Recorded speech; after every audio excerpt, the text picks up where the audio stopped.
This week on the Stogie Geeks show, Chris Topper from, oddly enough, Topper Cigar Company will join us for our special interview segment.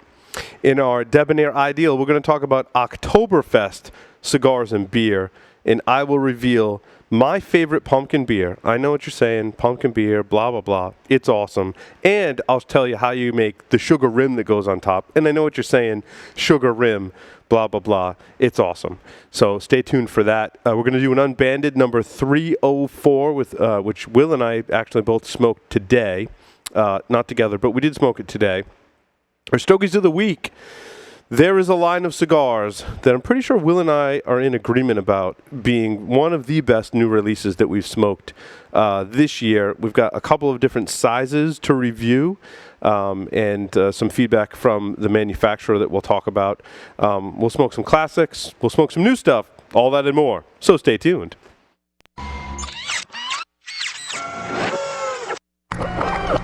This is a Security Weekly production.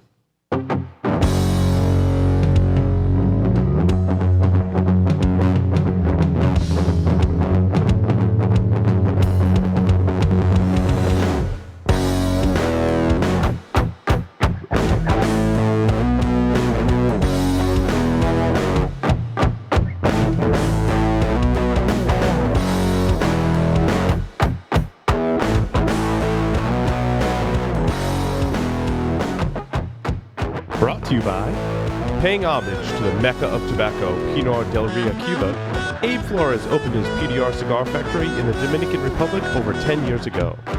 Abe is one of the hottest boutique cigar makers in the industry today, earning the number 10 spot on Cigar Aficionado's Top 25 Cigars of 2014 with the Abe Flores 1975 Serie Privada. Abe and his team use Cuban blending traditions in a modern boutique Dominican factory. Smoke PDR cigars and cut, light, and taste what they love to do. M. Bombay cigars represent the most admired cigar culture of Cuba. They select the best of the best quality tobacco to use in the aging process.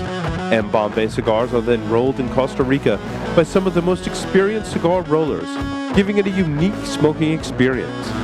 The band portrays the detailed and artistic nature of our small industry. Try the M. Bombay Casera, M. Bombay Mora, and the recently released M. Bombay Habana. M. Bombay cigars, where the cigar is a way of life. I love that I get to smoke cigars and call it work. Hey, Paul. What's going on, cigar newbie? I'm halfway through the cigar you gave me, and I was wondering if I could put it out and save it for later. No. Well, I wanted to try the Liga Privada with the Connecticut wrapper, and I was wondering where I could get some of those. Yeah, so those don't exist. Well, I also have some of the cigars you gave me from before, and I was wondering if I could store them in my refrigerator. Only if you're going to eat them. Don't be like Mark. Subscribe to Stogie Geeks Shorts with Paul and Will, a 10-minute show about all things cigar smoking. We provide tips and tricks on humidification, cigar storage, mini reviews on select cigars, accessories, and more.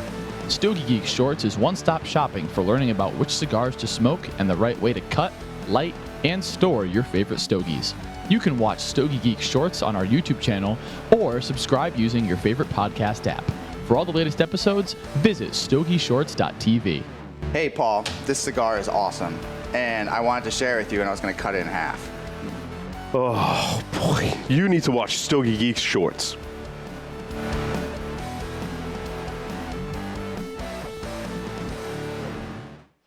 Welcome, everyone, to the Stogie Geek Show. We're broadcasting live from the Villiger North American Studios in Rhode Island. I have with me on the lines via Skype Mr. Will Cooper. Welcome, Will. What's going on, Paul? Hey, you know, it's another night in extravaganza for the Stogie Geeks. We've got a fully packed show for you as usual, and I'm very excited. Yeah. Will, what did you decide to light up tonight? I'm actually still smoking through the unbanded. Okay. Yep. So there was actually a little. You would think that my son who manages the unbandeds, somehow we did not connect on him actually handing me the package because last week we didn't do an unbanded, as you know. So I was actually in the office and realized I screwed up. So Oops. bad on me. So, Oops. But you're smoking it now. That's good. Yeah, I'm curious to see what you thought of it. It was one of the more interesting unbanded so far, in my opinion. It absolutely is. Right now I could not even venture a guess. I'm gonna have to go a little further in and see. Okay, well, we'll check back, and we'll be doing that segment coming up here this evening. I'm actually smoking our guest's cigars. We have Chris Topper. Yes, Chris Topper's here in studio. Chris, welcome to the Stogie Geeks show. Thank you for having us. I've been looking forward to doing this for a while. Thanks. Well, you brought cigars, so, I mean, you're always welcome. We thank you very much for that. Free entrance. Yeah, that's awesome. Yeah, that's your entry fee. It's just cigars, really. That'll work. That'll work. I can handle that. It's good. We're just going to jump right into it. Your family, and we met the last time you were up for a debonair, a cigar event, actually. Right. And your family has a very, 120-year history in the cigar business, as the 120th anniversary is the cigar that you've recently released. Start with some of the history of your family's company. I find is very interesting, so I want you to share some of that with our listeners. So yeah, this is our 120th year, and I'm fourth generation. So basically, my great-grandfather in 1894, he got into the cigar industry a little bit.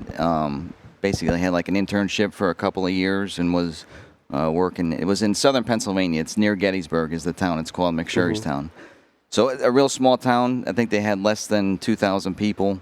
And there was about 20 cigar factories, so it was a little mecca for cigar manufacturing at that time, right around the turn of the century. So he started the factory in 1896. And American cigars sourced all their tobacco from American farms, correct? Correct. We've always used Connecticut broadleaf wrappers, and we had Cuban long filler. So that's from my So even the back of the turn of the century, Connecticut broadleaf was a thing. Correct. Because it's a very popular thing now, but it always has been. So yeah, we've always used Connecticut broadleaf, and then it was my great-grandfather, my grandfather, and my dad all ran factories in Pennsylvania.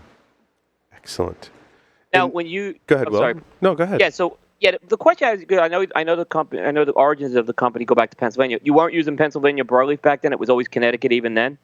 I believe so. I mean, we've always used Connecticut. We've used a lot of Pennsylvania wrappers. Binders. So we did use Pennsylvania tobacco as well as in the filler. But normally we use Connecticut broadleaf for the wrapper. Okay. So the original Topper cigars were all handmade? Handmade long filler, yes. And then that changed over time. So all the way through till basically almost the embargo. In the early 60s, my dad had, the factory was a little bit smaller at that point, but we had, I think he was down to 20 rollers that he had. Their average age was 70, so there was really no future. There was no employee base for him there weren't any new rollers getting in. I was going to say, so there was no replacement for that talent. There was no replacement for that talent. So is it because the industry in the United States for cigars dwindled? Basically, and it was, there was, like I said, originally there was 20 cigar factories. At that point, there was one remaining besides us. So what changed in the United States economy and in environment that, because American cigars were like the thing up until a certain point, like basically around the embargo, or? Well, basically it was a huge change. I mean, think about it. We had Cuban long filler, handmade, and then we switched to a machine-made product that was short filler and no Cuban So you filler. were importing the tobacco from Cuba, yes, combining it with some American binder We had Connecticut wrapper Yeah. and binder and then Cuban long filler. I gotcha. So yeah, it's funny now, maybe not funny then, but I remember the last crop of tobacco, of Cuban filler that my dad bought. Basically, at that point, the Cuban government had come in and was taking over everything with the embargo, obviously, which caused the embargo. And I guess it was a broker or the farmer that my dad was dealing with. He asked, we sent the payment for the last crop, but we didn't send it to Cuba. We sent it to wherever he kind of left and went to. So. But as time went on, all of a sudden, the Cuban government was basically calling. They took over the gentleman's farm, all his books. They had everything in his office, and they were looking for the last payment that never showed up in Cuba, but we paid the farmer. So, that's interesting. So it sounds kind of funny now, but I mean, all of a sudden, with basically Cuban government calling the office looking for money, it was it's kind of interesting. kind of an interesting phone call. Yeah, So, but in any event, so. And so is that what dried up the American market, was the not having access to Cuban tobacco, essentially? Well, I mean, A combination of things, I think. I think it was just a dying art at that point in that area, and the machines there was a lot of machine-made product as well. So I mean, it was a combination of those factors. The Industrial Revolution, obviously bringing machines in as well. Yeah, well, the machines actually went back to the 40s, so I mean, they've been around, and just I mean, you think about it. The type of machines that we use, it's as I was talking to you a little bit before. I mean, it's all tobacco. It's all tobacco, and basically, it's all we use all good raw materials. You can make more cigars less expensively. I mean, it's 4,500 a day roughly compared to a couple hundred or 300. Yeah, so it's not the real mass volume machines that they use for like the mass market cigars where they're making millions a day. Right. So it's definitely like somewhere in between. Yeah, well, it's on the lower side, but it's not compared to. It's not a high volume machine. So and there's, it's the intricacy of those machines. I showed you that video a little bit ago. There's so many moving parts. It's really neat to watch. Cool. It's kind of cool to watch. And so after the post embargo, you decided to still make handmade long filler cigars, or is that when you started to diversify? So and basically, then what you use for filler too, right? Obviously, you couldn't get Cuban filler anymore. There was a transition period from when we just finished up basically with our factory making the long filler cigars. Whatever tobacco they had left, they just kind of went through it. But at the same point, there was another family in town that had a factory, literally like 2 blocks around the corner, and that was FX Smith, who we worked with at that point, and they had all automated machines, and they manufactured for us by machine. So basically, we had gone from sourcing all the raw materials, manufacturing, and distributing, but we at that point we had to get out of the manufacturing part of it because they already had the machines established, and they had a factory established with the machines, so it just made sense to go with them. So I see. And that relationship continues on to this day. So there's still a U.S. factory with machines making your cigars today? the machine-made cigars that we have that we're making still today, it's the oldest. He's 5th generation. Craig Smith is who I work with, and they go back to 1863. So and if you think what was going on in 1863 near Gettysburg, there basically people were buying cigars from them and going out to the battlefields of Gettysburg. So it's really talk about some history. I mean, he's got even more history than definitely as much, if not more, history going back that far because he's 5th generation. So then you were sourcing and making machine-made cigars, but then at what point did you get back into making handmade cigars? So we did in the 80s. We had a few small lines, different lines that we've had throughout the years. For our 100th anniversary, so in '96 we had was a long filled. That was the first time I went back to a long filled cigar. Okay. Was that around the time of the start of the boom? Well, 96, so it was in the middle. So it was in the middle. It was in the middle. So in the middle. So I started with my dad in '94. Okay. So and then in '96 we did our 100th anniversary. That was a Dominican cigar, and I was working with actually it was through Terreno. I was working with Charlie. So that's when you started Carlos working with Dominican and Nicaraguan factories and tobacco. Different tobacco, or different factories, correct. So. Well, that's cool.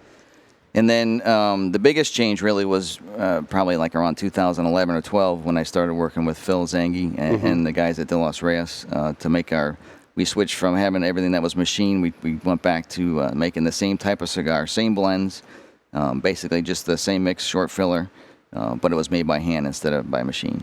Interesting. Now, how did that change the cigar in terms of flavor, taste, and smoking experience? I think that the biggest change, probably the biggest change is just the availability of the fillers that I was able to use. Even though it was very similarly blended, I think just the fact that there was a lot more premium filler that we were using, even though it was cuttings from a lot of the as we sourced the different tobacco, the same type of tobaccos, but I was getting a lot of the cuttings from the long filler cigars that they make in the factory. So I think that that along with a little bit bigger pieces. With the machines, it really has to be a process filler. You can't use anything that's really large because it'll clog up the machine.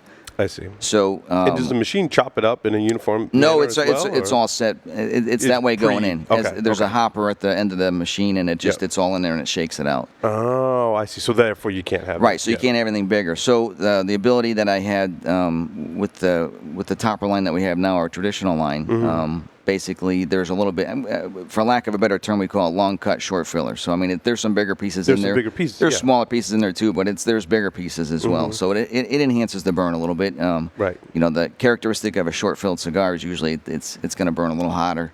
The ash isn't going to hold as long. So it definitely it'll burn a little bit better.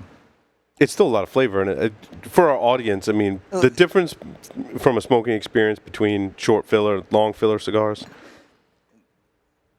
I think personally, I mean, I think you can blend short filler just as well as you can long filler. There's a lot of 'cause it's tobacco still- there. At the end of the day, and when I only made machine-made cigars, I always said, look, we use all good raw materials. I mean, you got to start with good raw materials. Whether I'm using a long piece that someone used the first time or they cut an end off of it, or there's a piece that was cracked in the middle and I'm using that, it's still the same tobacco. Right. So if you know how to blend and if you know how to manufacture a cigar, either way it's going to be fine. There's going to be different characteristics in the way that it burns, but you're still using the same tobacco. I mean, whether it's, especially when you have the quality of wrapper that we use, we're using Connecticut broadleaf, which, Right, and the wrapper's the wrapper, whether it's a short fill or long fill cigar, you still have to put a wrapper on. We have a great wrapper to start with, and then the filler components are all high quality. It's just that they're smaller pieces. So do you choose, is the binder selection different from short filler to long filler? Because from what I'm told, I'm not an expert in this area, but the binder controls burn more so than a lot of other leaves in the placement of the cigar. So do you choose different binders for shorter filler? I would imagine that you choose a specific binder for short filler. I think you can look at it that way. The other way that the way that I usually look at it is that you really want to marry it with. It's going to help marry the cigar regardless. So if you have a heavier wrapper, you're going to have a lighter binder. If you have a light wrapper, you're going to have a little bit heavier binder. So really, it's a combination of both. Right. So it's not so much about burn, but more about flavor. Binders are always combustion, so you have to have something that burns well, and it's gonna. But you want it to work with. You don't want it to take away from the filler or the wrapper. So you want it just to be able to kind of. It's there to help blend with the cigar. Right. So. So what do you want to say to people that might be listening to the show that are Stogie Geeks purists and they just refuse to even try a short filler cigar? I'll give you the stage. I'll give you the opportunity, Chris, to sway people's perception. Okay, the main thing is back in the I believe it was the late 90s, we did Smoke Magazine. At that time, it was a pretty big magazine. It was really thick, and they put in one of our machine-made cigars, and they did it in a blind taste test. It got the highest review of the issue. So I kind of sneaked one in as I walked in here. I don't know if you mind me telling the story or not. Yeah, Mark, you're smoking a short filler machine-made cigar, correct? So I just asked him, what do you think? And he said he liked it. It was good. And I said, what do you think you'd pay for that cigar? And he said, well, I don't know, 12, 13. I said, okay, how about if you got 4 for that price? Would that be okay? So again, to each his own, really. I mean, it's if you're someone who enjoys smoking a few more cigars, or if you just want to have it's a great everyday cigar. Whether you're out working in the yard, it's not a special occasion cigar. I mean, my dad used to say to smoke a cigar is a way to relax. That's a great way to relax. To smoke a good cigar is an event. I believe that my 120th anniversary cigar is an event. That's something I'd like to. I'm not going to smoke it while I'm driving. I'm going to sit down like I am with you and relax, and it's an event. You're going to it's something that way. But as far as the machine made, the machine made is kind of getting a little bit of a bad rap in the sense that you're thinking of like I don't want to. The ones you get in the drugstore. Once you get in a drugstore, it's something that has flavored on it or whatever. So whereas our cigars that are machine made are all tobacco and they're all quality tobacco. So and it's. Fools a lot of people. I mean, it definitely it'll fool a lot of people. That was a perfect case in what happened just a couple minutes ago. So and it's a great little smoke. It's still one of my favorite smokes. I have them all the time. So and I like because I think you can get a lot of great quality tobacco at a great price. Now you can get other cigars for $4 that are long filler cigars. I've personally found that you get sometimes lesser quality tobacco than you would in a short filler cigar. The machine-made cigars I would really put up against anything in the $3 to $6 range. I mean, it's just value. And I guess the one other way I could say it is, I mean, we're here 120 years, so I mean, there's got to be there's a market out there for it. So now, did the short filler? Well, they also call it a Cuban sandwich. Correct. I'm assuming that originated from Cuba.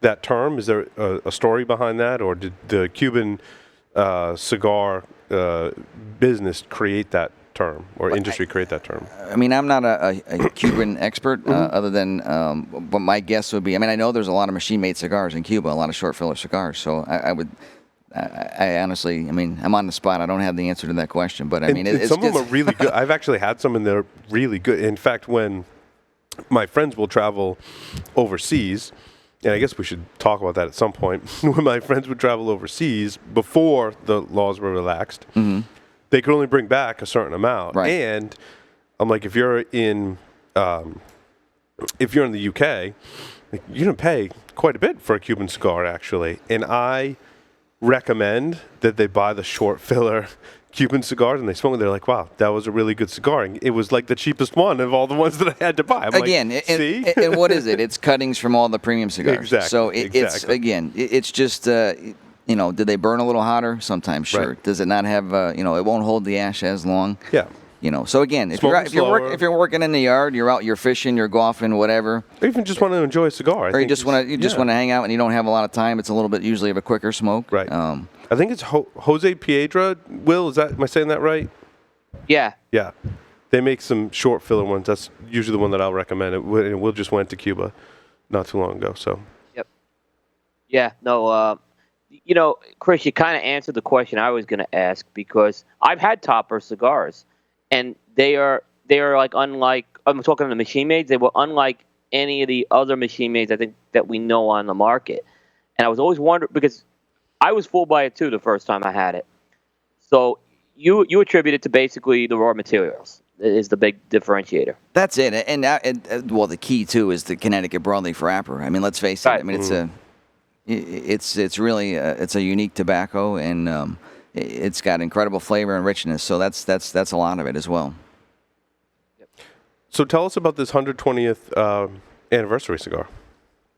So obviously it's our 120th anniversary. I wanted to do something special, and we haven't done a long filler in a while. So we were going back to when I switched from machines to handmade, and I was working with Phil and Jean-Michel and the guys at De Los Reyes. We were looking at different things, and we blended some different cigars, and basically we've been known for perfectos, so I wanted to do a bigger cigar, but I did a perfecto, so I kept it that way. Is it the Reyes family in general was known for? No, toppers. They're like the machine maids. Yeah, the like machine maids were the machine maids. Perfecti, the ones you showed. Yeah, those, and a lot of the old-fashioned cigars we have are kind of like a perfecto, smaller shape. So we like the perfectos, and it's one of my favorites. I mean, I just like the experience of it opening up That's a common when you talk about the history in the United States. That's a very common size. When I have hundreds of molds sitting in a storage facility that are from our factory still. So and most of them they're all perfectos. Oh, yeah. interesting. So I wanted to go with the perfecto, and we had thought about. I already showed you the box before, but for those that haven't seen it or heard about it yet, there's two different wrappers. So there's 5 cigars that are Nicaraguan Habano wrapper, and 5 cigars that I actually kind of went away from the Connecticut, but I used a Pennsylvania broadleaf. And the reason I used Pennsylvania was to kind of stay true to the heritage of the company, in the sense that that's where we started, and we manufactured there for ever since we started, basically. So, and the one thing that the difference between the Pennsylvania broadleaf and the Connecticut broadleaf, the Pennsylvania has the same, aesthetically it looks very similar to Connecticut, so it's going to have that rich dark color and a little bit of an oily wrapper, but also it's going to have the sweetness as well. But it just doesn't have as much depth as the Connecticut, so I wanted to keep the cigars medium bodied. I wasn't looking for a big powerhouse. I wanted it to stay complex and not have it overpower the cigar. And I think the Connecticut would have been a little bit stronger, but I felt that it was right after. But the biggest thing too is, like I told you, they've been in the aging room for over 3 years, so that it really took a little bit for them to get to where I liked it and was sold on the Pennsylvania. But I think after the age, over 3 years of aging, it's really gotten to where I'm proud enough to put our 120th anniversary name on it. So awesome. And what's the rest of the blend? So there's a Dominican binder on both. The binders are the same. And the blend and the filler is Nicaraguan and Dominican. The one thing that I did was a little bit of a twist on with the Habano wrapper. Since, as we were talking before, the Nicaraguan Habano. Yeah, wrapper. Nicaraguan Habano. Yeah. So on the cigar you're smoking, and I have, I put a little bit of Connecticut in the filler. And the reason for that, just to, because there's no broadleaf at all in that one. So I figured just a little twist. We used to be Connecticut on the outside and Habano on the inside, so this is kind of reverse. Reverse, yeah. And there's broadleaf there's Pennsylvania broadleaf on the other one, so that still has that natural sweetness that I like and prefer with cigars. This one's very good. I'm enjoying it. So immensely, actually. I'm glad as it smoked through. Yeah, there's a lot of sweetness. Yeah. It's interesting how it starts off with a A lot of spice and pepper, very up front, which is nice. Kind of I liken that to kind of wakes up my senses and my palate, and then it starts to mellow out, and you really, as you get towards the middle, it really starts to get that sweet flavor on your palate.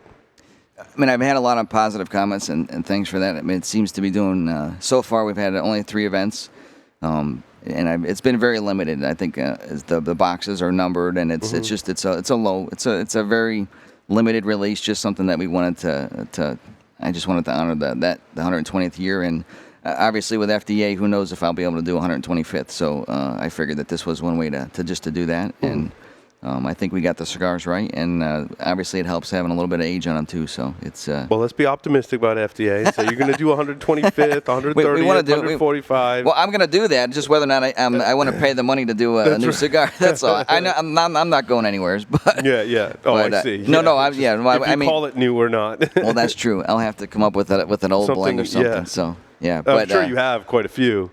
Well, we do. I mean, like everyone, I have other cigars that are on the market, and that we've released a bunch of stuff this year. So just to have it in commerce and have sold it in small quantities, just so that we can continue to do something like that in the future. So now, Chris, this cigar is a much higher price point than the machine-made short filler cigars. Right. And you said in 1996 you came up with a long filler cigar that was more expensive, and then you did it again this year. What was your experiences with people expecting topper cigars to have the $3-4 cigar and then having to pay more? Yeah, I think that we're known for an inexpensive cigar, obviously. So that's sometimes I used to think it would be difficult to do a higher, more expensive cigar. In '96, you said you had the issue with that, 96. right? Well, a little bit in '96. But there was so much. The market was so hot. I mean, it was the people were just calling up blind off the because there were stores that couldn't get cigars, so it was very easy to move through product.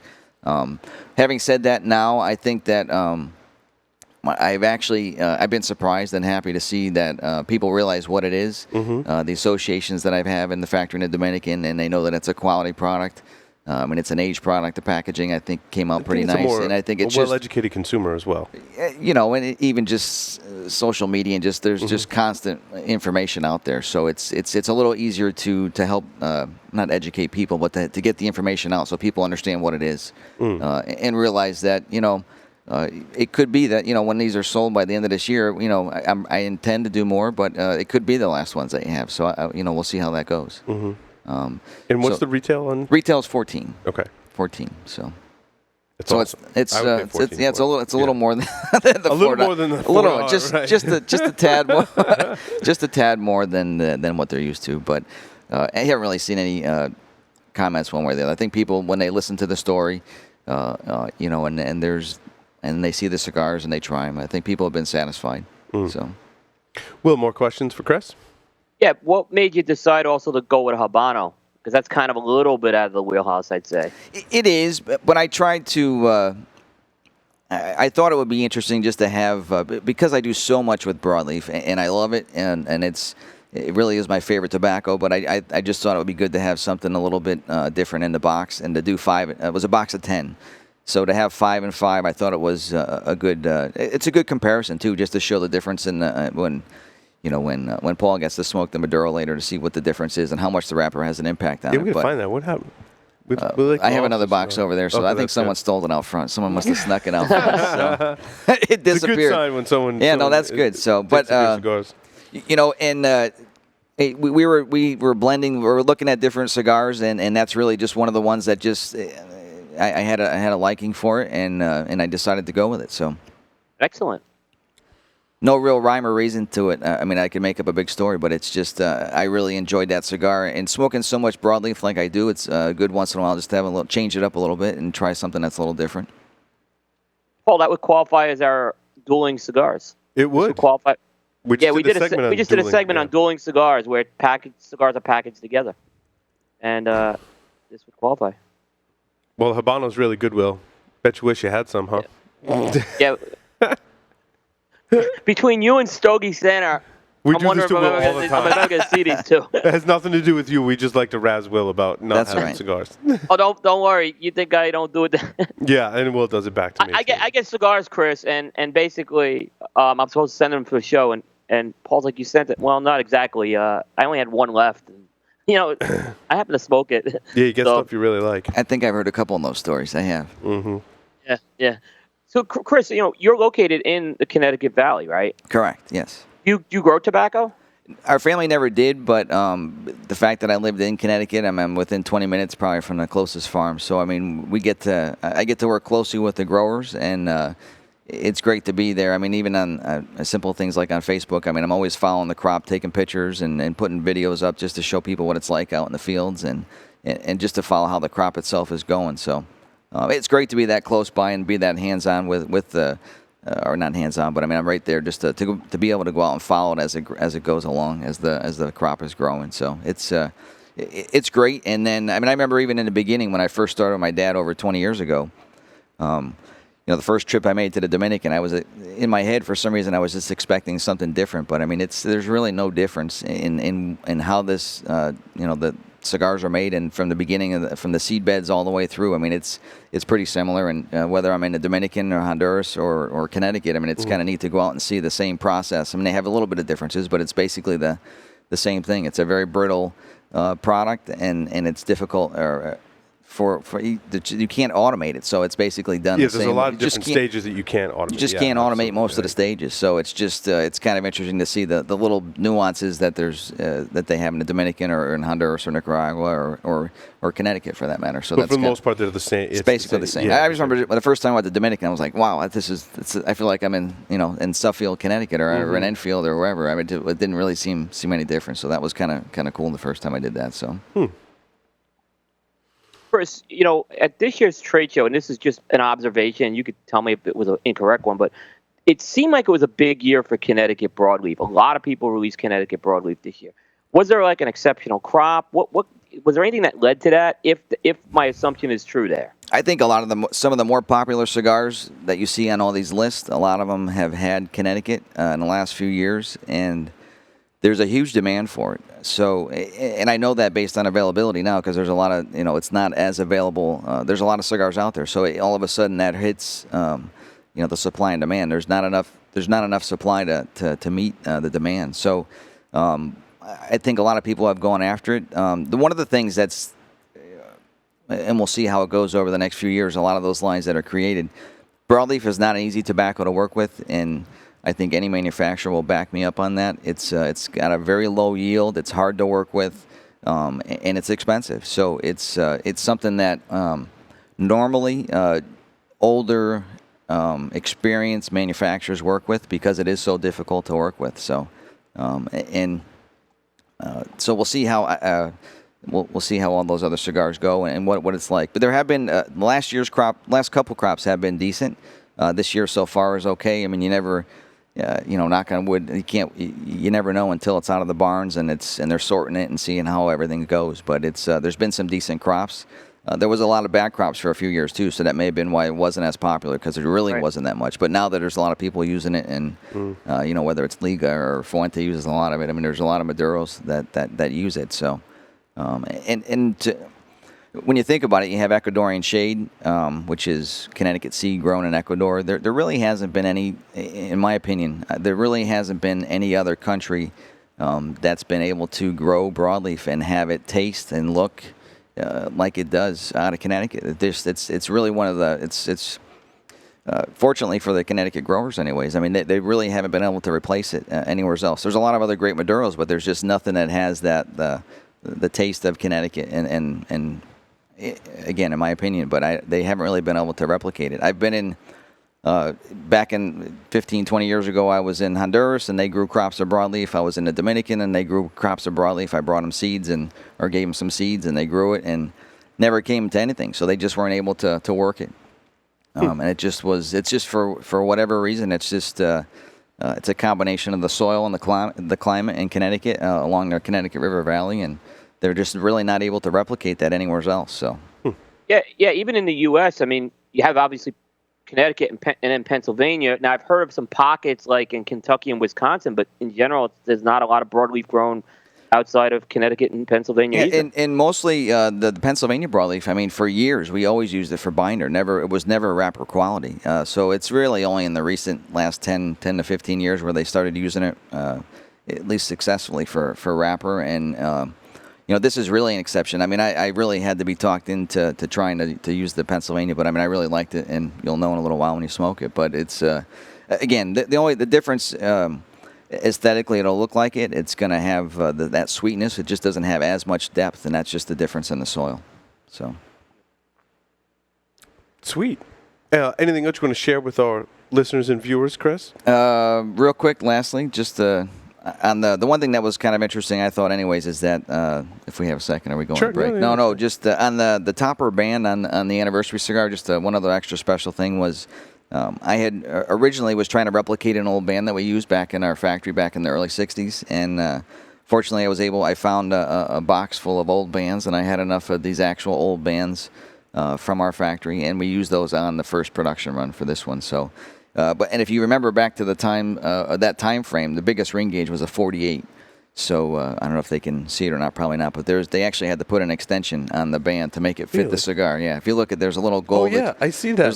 There's like a little gold. It's kind of like if you're a big guy and have to sit on a seat in an airplane, and have to get the extension. They had to put an extension on it to actually make it fit the cigar. So wow. But the band itself is over 50 years old. So that's really cool. So when I looked at the band, it looked vintage, but it actually is vintage. It is. Yeah, it more than looks vintage. It is vintage, but good call. Yeah. Wow. So that was really cool. It was kind of neat just to be able to do that, and I can see the extension has like a slightly different color variant. You can just tell the difference in the gold. If you hadn't said that, I probably would have never noticed. Yeah. But anyway, so it's that was kind of neat. That I always liked that band, and I have ashtrays that were made out of it, and it has a bunch of the bands on it, and I just happened to find that, and I was telling the guys at the factory, I said, look, we got to replicate this band, and they're working on it, and then all of a sudden, I don't know.